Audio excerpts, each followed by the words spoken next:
Welcome, Congressman Kinzinger. Thank you so much for joining us on this ASP Chat. Yeah, it's great to be with you. Thanks. So today we are going to be talking about the investigation into the January 6th attack on the Capitol. Let's just jump right in. The House Republican leadership chose not to appoint members to the committee because they believed it would, quote, pursue a partisan agenda. So as one of the two Republicans serving on the committee, do you share those concerns, and has it been partisan thus far? Well, I mean, you don't want it to be partisan. And I think that's one of the big reasons that both Liz Cheney and I decided to go on it, because we can't let this opportunity pass to get to the truth. And keep in mind, we were going to do this, completely nonpartisan commission with former members to take it out of politics.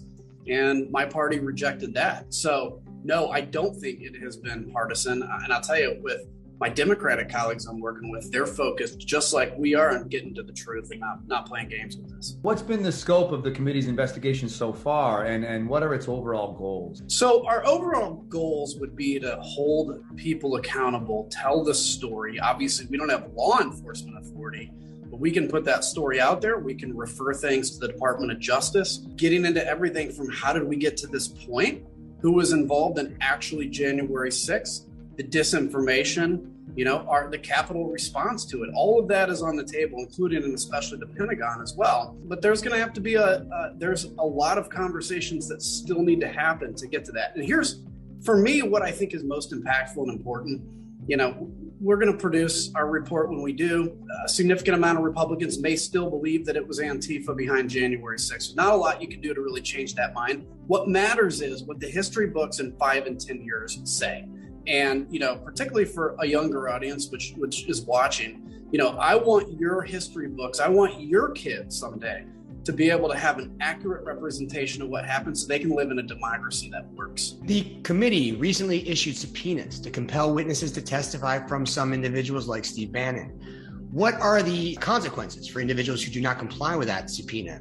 And also, how is it going to change the investigation if you aren't able to speak with certain people? Well, I mean, obviously, there are levels of resistance that can happen. Resisting subpoenas, that buys time for some of these folks. You can come in and you can plead the fifth. The fifth, obviously, is your constitutional right, but, there's a lot of things that come with that, like, what are you hiding? The bottom line, though, is there are a lot of people out there besides just the kind of big names you see, people that have been around them that know what they know. We're already talking to some of those voluntarily. Many of those, if they're subpoenaed, won't resist it. But I think the bottom line to keep in mind, Congress actually has the power of a court. So we have the ability to subpoena, just like a court has an ability to subpoena. If you ignore a subpoena from Congress, just like with a court, you can be held in criminal contempt. And that's what we're doing with Steve Bannon.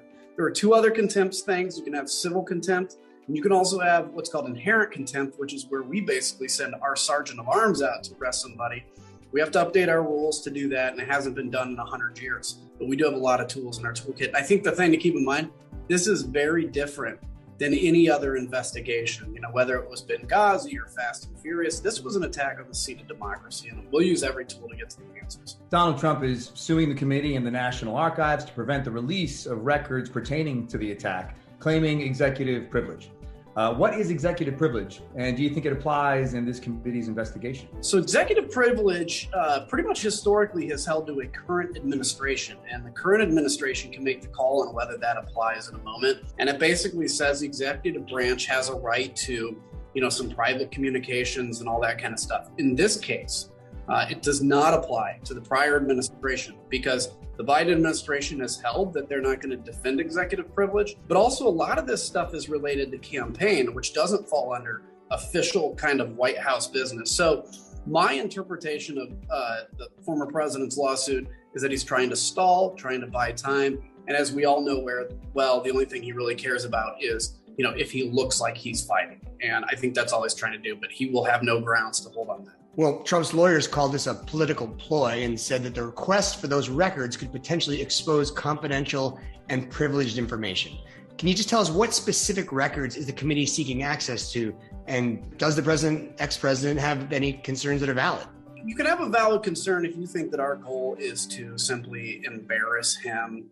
That's not the goal. And frankly, that's not even a valid concern.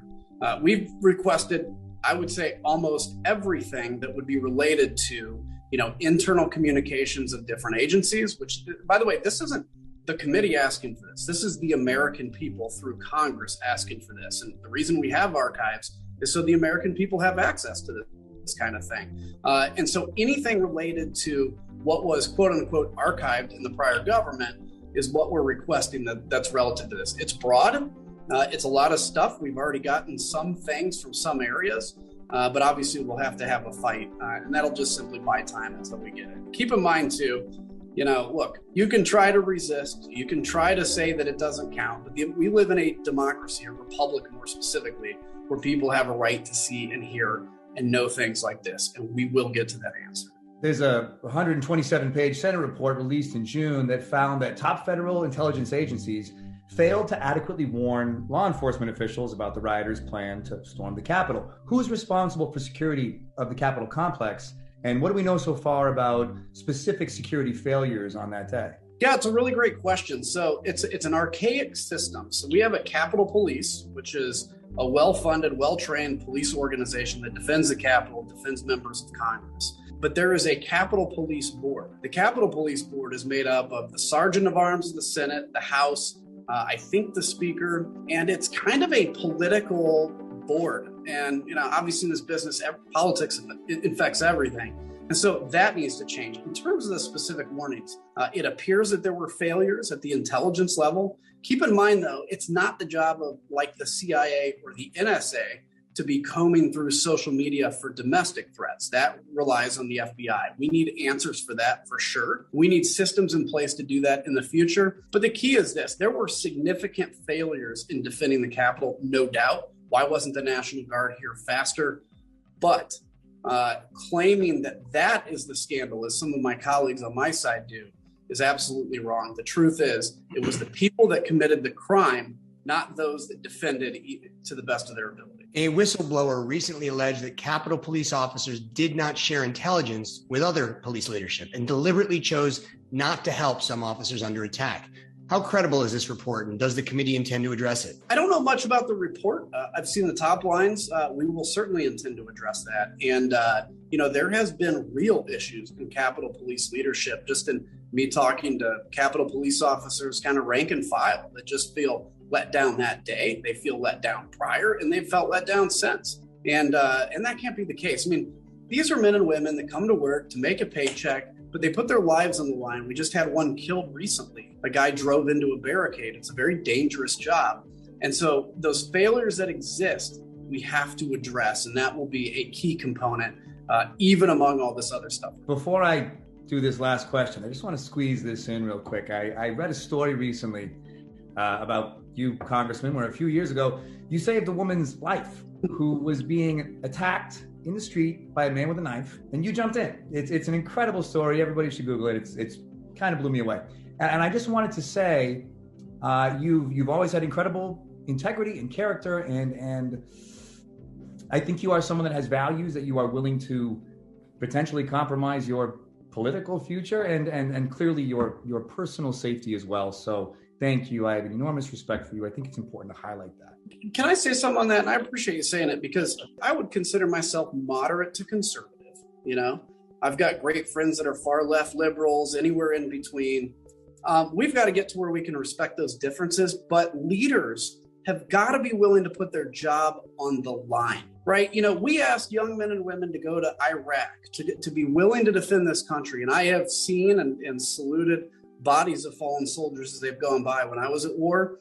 If we're going to ask somebody to give their life for this country, which we have to do to defend it, shouldn't we out here be willing to give up a job? I mean, you're not asking us to give up our life, just a job to do the right thing.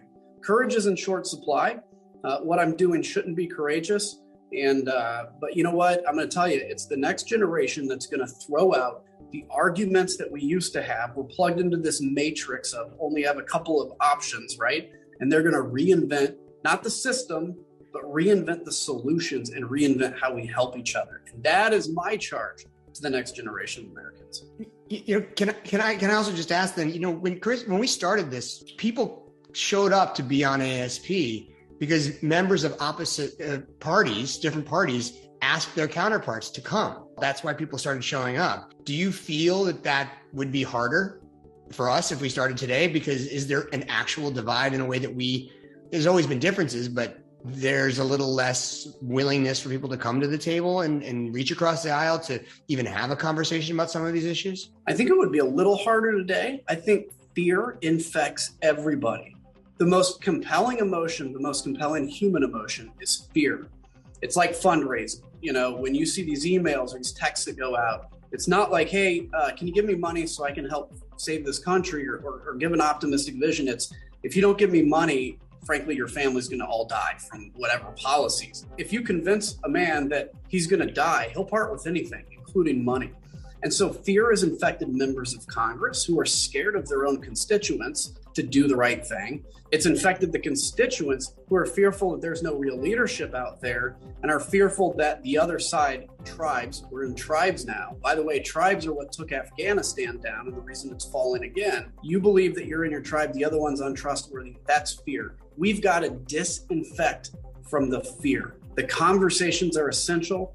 Coming up with totally new solutions. We have wage inequality in this country. The answer isn't necessarily to raise taxes or to cut taxes. I don't know what the answer is. Somebody out there probably watching right now has an amazing idea to fix wage inequality that nobody's talked about. Same with things like climate change. That's how we get to real solutions. We have to quit being scared of each other. And so I appreciate all you guys do to have this conversation. And again, there is an undercurrent of people that are sick of the current system. We just need that undercurrent to grow and finally say we've had enough. Last question is for you personally, what are you looking for from this investigation? I just want the truth. You know, I grew up going to Sunday school and, you know, every probably Sunday school class, you go in and they tell you about telling the truth. That's what this country can exist on. When you have a democracy or a democratic kind of system, a republic, that the only thing that keeps that glue together is people having a basic trust in each other. If you win an election, you're the person. If you lose an election, you give up. I just want those answers because the truth is essential for the next generation that's going to be the one that saves this country. That's all I want. Very well said. Always a pleasure. And I want to be the next Captain America, but I'm not sure yet. Well, you're going to have to get in line. Put it in the chat and Chris will no. Yeah, anyway. Congressman, it's always a pleasure. Thank you so much for spending some time with us and you know, good luck with that the rest of your day. Thanks. I enjoyed it, guys. Take care. Take care.